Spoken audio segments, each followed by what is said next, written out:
ፕሪቶሪያ እንኳን ትንሽ ግራ እያጋባኝ መጥቷል። ራሱ ቃሉ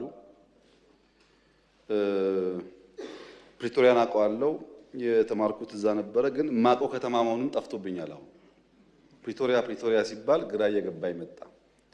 በአማርኛ የወለደችው እያለች ያቀፈችው እናት ነኝ አለች እንደሚባለው ማለት ነው።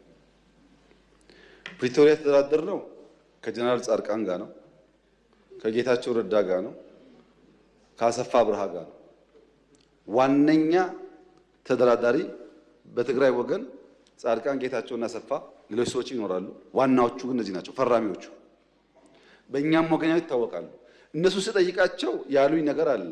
በስፍራው ያልነበሩ ሰዎች፣ አንዳንዶች ፕሪቶሪያን የማያውቁ ሰዎች ደግሞ ፕሪቶሪያን እናስከብር ይላሉ። አሁን እና የወለደችው እያለች የታቀፈችው እናት ልሆናለች የሚለው ነገር እሱ ነው።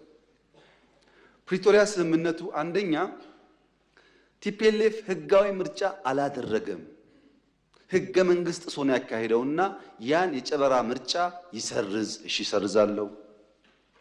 ሁለተኛ በዚያ ምርጫ ሲያበያ የተቋቋመው መንግስት ይፍረስ፣ ህጋዊ መንግስት አይደለም። ምክር ቤቱ ይበተን፣ ህጋዊ ምክር ቤት አይደለም። ሶስተኛ ከሁሉ የተውጣጣ መንግስት ይመረጥ፣ ማለት ትራንዚሽናል ገቨርንመንት ይቋቋም። ቀጥሎስ በህዝብ የተመረጠ መንግስት እና ህገ መንግስት አከብራለሁኝ። እዚህ ያለው ጠቅላይ ሚኒስትር ነው ተመርጧል። እዛ ያለው ፕሬዝዳንት ግን ይወርዳል ነው ስምምነቱ። የታጠቀስ በዲዲአር ይፈታል ትጥቅም እንጂ መሳሪያ መደበቅ አልተስማማንም። ማሰልጠን ማስመረቅ አልተስማማንም። ስምምነቱ የታጠቀው ያስረክባል